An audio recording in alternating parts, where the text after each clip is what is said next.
Welcome to today's deep dive. We are jumping into a profoundly personal and really philosophical piece of writing today. Yeah, it's a deep one for sure. It really is. So, our mission today is to unpack a blog post by Jimmy Perez. It's titled Where Doubt Meets God. And we're looking at a topic that is, pretty much universally experienced, but rarely actually talked about out loud. Right, which is spiritual doubt. Exactly, spiritual doubt. We're going to examine Perez's central premise here, which is basically that questioning your doctrines and wrestling with your deepest beliefs isn't a sign of weakness. It's actually the opposite, Right. He argues it might actually be the ultimate evidence of an active, engaged mind, evidence that you're actually holding on. which is a huge paradigm shift. It is. But before we get into the heavy philosophy of it all, I want you, the listener, to just picture the scene that Perez paints at the start of this piece. It's late at night. The kind of late where everything is just completely still. Yeah, exactly. The house is dead silent. The world outside has just totally exhaled, and there's a man sitting there alone in the quiet. He has a book of scripture open on his lap, but he isn't reading a single word. He's just staring. Right, his eyes are just staring off, searching inward. He's feeling this incredibly heavy, almost suffocating weight of shame. And into that totally empty room, he just whispers, "Is it faithless to question you?" Oh, wow. I mean, it's such a visceral image because it captures this universal psychological breaking point that so many people hit. Yeah, it really does. Because, we are so used to seeing belief systems presented as these shiny, impenetrable suits of armor. If you belong to a group, whether that's a religious institution or a political party, or honestly, even a scientific community, there is this powerful evolutionary drive to just conform. Because certainty feels like safety. Exactly. Certainty is equated with safety. So when you start having internal doubts, it triggers a literal threat response in your brain. You feel like a total imposter. You're terrified you're going to be exiled from the tribe. Right. And Perez structures this entire essay as this intimate internal dialogue between this terrified man and the divine. And it offers this radical reframing for anyone who has ever felt that crushing guilt simply for wanting more answers. Yeah. So the man is sitting there confessing this deeply held fear, basically saying, sometimes I feel ashamed, like certainty is the badge of a real believer, and I somehow misplaced mine. Which is such a relatable fear. It is. He's terrified that maybe his entire worldview is just the product of habit, not objective reality. And given how dogma usually works, you kind of brace yourself for the response to be this booming, authoritative reprimand. I like, how dare you question this? Exactly. But the internal voice he hears responds to something completely counterintuitive. The voice says, wrestling is not the absence of faith, it is the evidence that you're still holding on. I love that line. It completely dismantles the biological urge we have for tribal certainty. Because we usually pitch faith and doubt as like polar opposites. Right, like if one is there, the other can't be. Exactly. The assumption is that if doubt enters the room, faith has to leave. But Perez is arguing the exact opposite mechanism. He suggests that genuine belief is actually born precisely where sight runs out. That makes a lot of sense, yeah. I mean, if you have absolute empirical proof of something, you don't need faith. Faith only activates in the dark, so the tension of not knowing isn't a glitch in the human operating system, it's the core feature. It makes me think of the physics of a tug of war. That's a good way to look at it. Yeah, like imagine you are holding on to a thick rope in the middle of a massive storm. Your hands are burning, your muscles are shaking, you are literally being pulled forward into the mud. It's exhausting. It is, but the fact that there is immense painful tension on the line is the physical proof that you haven't let go. Right. If you didn't care anymore, or if you had completely lost your connection to whatever's on the other side, the rope would just go slack. You just drop it and walk away. The struggle itself is the evidence of the relationship. That's spot on, because if you drop the rope, sure, you're out of the storm, but you've lost the connection entirely. And Perez anchors this psychological tension in specific historical precedents, which is important because he wants to show the listener that this isn't just a modern 21st century watering down of religion. Right, he goes back to the ancient texts. He does. He points directly to the foundational texts. Like he brings up the story of Thomas. For those unfamiliar, in the Christian texts, Thomas is a first-century disciple who famously refused to believe his leader had resurrected without physical, empirical proof. He demanded to actually touch the wounds, right? Exactly. He demanded evidence, and the internal voice of God in Perez's essay asks the man, "Did my son withdraw from him?" And the answer is no. According to the text, the divine met Thomas exactly inside his demand for evidence. That's huge. And he also brings up that historical account of the desperate father, the one who needs a miracle for his dying son. Oh, right, the help my unbelief line. Yeah. The father is asked if he believes, and he prays this incredibly raw, contradictory line. He says, I believe, help my unbelief. And Perez's internal dialogue highlights how the divine responds to that fractured state. God doesn't reject him for it. Exactly. God says, I made sure his prayer would never be forgotten.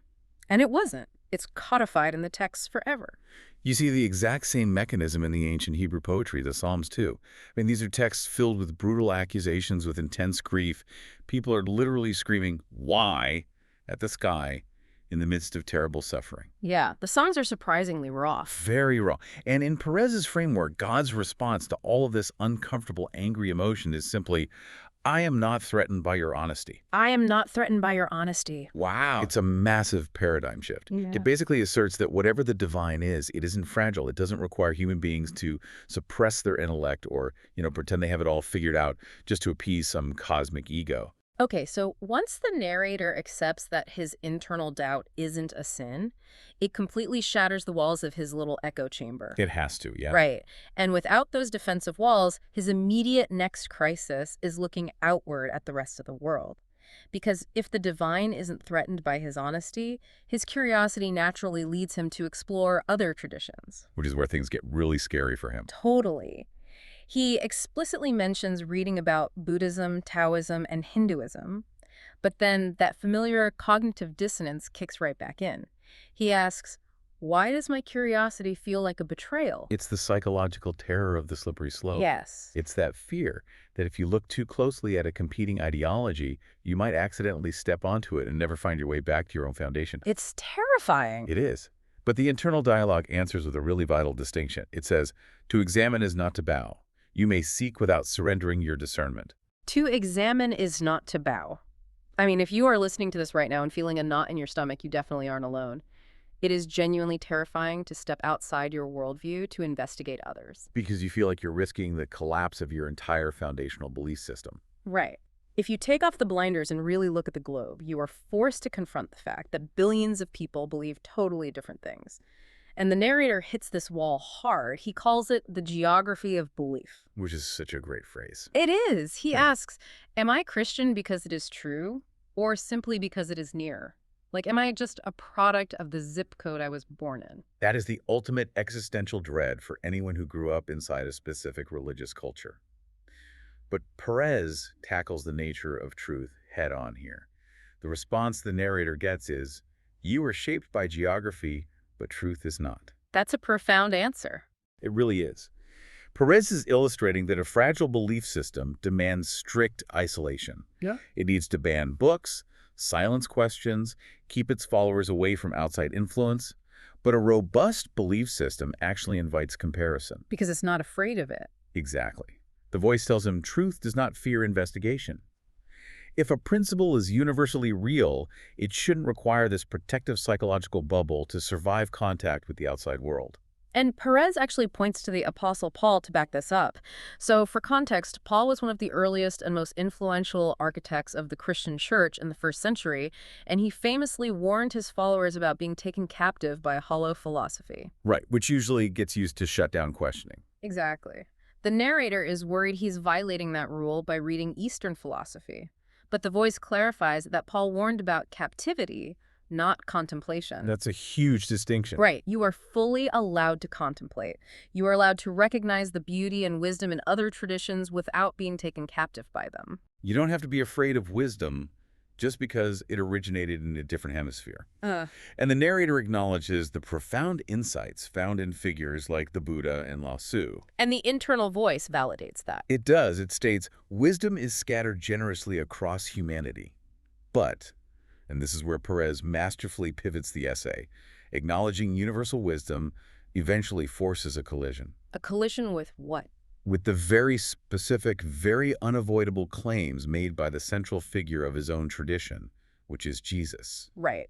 I have to admit, Reading this part made me sit back and really reconsider how we categorize historical figures, because the narrator essentially says, okay, I can easily accept Jesus as an enlightened teacher. I can see him as a clear reflection of goodness. Sure, that's the easy part. Right, but categorically divine. The only incarnation. He's like, that feels immense and really exclusive. It's a lot to swallow. It is. But the internal dialogue points out a crucial mechanism in the historical texts that you just can't brush past. Jesus didn't just walk around saying, I found the light. He said, I am the light. Right, there's a massive difference there. Exactly. He didn't just announce a wise path for people to follow. He spoke as the absolute center of that path. And that is the ultimate tension of the identity claim. Because in our modern culture, we love to take this buffet-style approach to historical religious figures. We really do. Just take what we like and leave the rest. Totally. We want to extract their ethical teachings like love your neighbor, care for the poor, while quietly ignoring their supernatural or exclusive claims about their own identity. But Perez argues you can't logically do that with Jesus. Exactly. He teaches what he embodies, and he embodies what he teaches. Which is incredibly uncomfortable. The narrator even laughs in the essay and says, that is maddening. It is maddening. Because it is so much easier to deal with a wise teacher who just points to a mountain and says, here is how you climb. You can just nod, take some notes, try your best. But a teacher claiming to actually be the mountain, that forces a binary decision. You can't just casually assimilate that into a generic philosophy of being a good person. And Perez outlines the stark contrast of that decision by looking at the logical consequences of the theology. He notes that if Jesus is only an enlightened mortal teacher, then the historical event of the cross is just an inspiring story of a martyr. Right, it's just a sad, inspiring story. Exactly. It is not a cosmic reconciliation between humanity and the divine. In that worldview, the resurrection is just a beautiful metaphor for springtime and renewal. It is not an actual invasion and defeat of death. That's a huge shift in meaning. And salvation is just a process of internal self-realization, not a rescue mission. Perez is making the case that these are two fundamentally different universes to live in, and the narrator has to choose which reality he occupies. Okay, so the narrator is sitting in this massive, heavy tension. He has explored outside his bubble, he has confronted the terrifying geography of his own belief, and now he's staring at these maddening, exclusive claims. He's stuck. He's totally stuck. He doesn't want to abandon his faith, but he absolutely refuses to pretend he has total certainty anymore. So he asks the divine, what do I do with this tension? And the advice he receives is so countercultural. What does it say? It says, remain, do not flee tension prematurely. Growth often lives there. Do not flee tension prematurely. Man, that is profound advice that goes far beyond just theology. Yeah, it applies to everything. It does, because whenever we encounter cognitive dissonance, our instinct is to resolve it immediately. We either double down on our original dogma and aggressively attack the new information, or we completely burn down our old worldview and adopt a new one. Just to get rid of the discomfort. Exactly. Both of those are ways of fleeing tension. Perez is suggesting that the mature response is to actually sit in the discomfort. But how do you survive that? How does he actually survive remaining in it? Well, he doesn't suddenly discover an airtight mathematical proof that solves all his philosophical questions. Instead, he resolves the crisis through the mechanism of an enduring relationship. Right. To illustrate this, Perez brings up an ancient Hebrew narrative about a patriarch named Jacob. And in the story, Jacob literally spends an entire night physically wrestling with a divine being in the dirt. He gets injured in the process, too. He does. He gets injured, but he refuses to let go until he gets a blessing. And as a result, he is renamed Israel, which literally translates to wrestles with God. The wrestling is the point. Exactly. The revelation here is that wrestling isn't an act of rebellion, it's an initiation rite. The text says, names are given to those who stay. Notice the psychological shift that happens to the narrator right in this moment. He stops trying to solve a puzzle. He strips away all the external noise. The historical doctrine wars, the fear of intellectual inadequacy. Right, all the pride, the anxiety about his cultural inheritance. He just reduces his entire agonizing spiritual crisis down to one single relational question. Do I trust Jesus? Exactly. And beneath all the layers of doubt, the quiet, intuitive answer that rises up in him is simply yes. It makes me think about the fundamental difference between a fortress and a living relationship. Oh, that's a brilliant comparison. Well, think about it. When we treat our belief systems like a fortress of certainty, the entire mechanism of defense is based on rigidity. Yeah, every doctrine is a brick. Exactly. Every historical fact, every theological point is a brick in the wall holding up the one above it. If you pull out one single brick, like maybe you find a historical inconsistency in a text, or you have a philosophical doubt about suffering, the structural integrity of the entire fortress fails. You panic because the wall is rigid. Right. It cannot bend, so it just collapses. But a relationship has an organic skeleton. It does. An organic relationship isn't rigid, it's resilient. Think about your closest friend or, a long-term partner. That relationship takes damage over time. For sure. It survives heated arguments. It survives periods of profound silence. It survives massive misunderstandings and evolving personalities. It can bend, fracture, and heal, and it often grows stronger at the fracture points. As long as the underlying foundation of loyalty and trust is there. Exactly. As long as that trust remains intact. And that is Perez's ultimate thesis for the narrator and, honestly, for us. He writes, "Faith is not the absence of tension.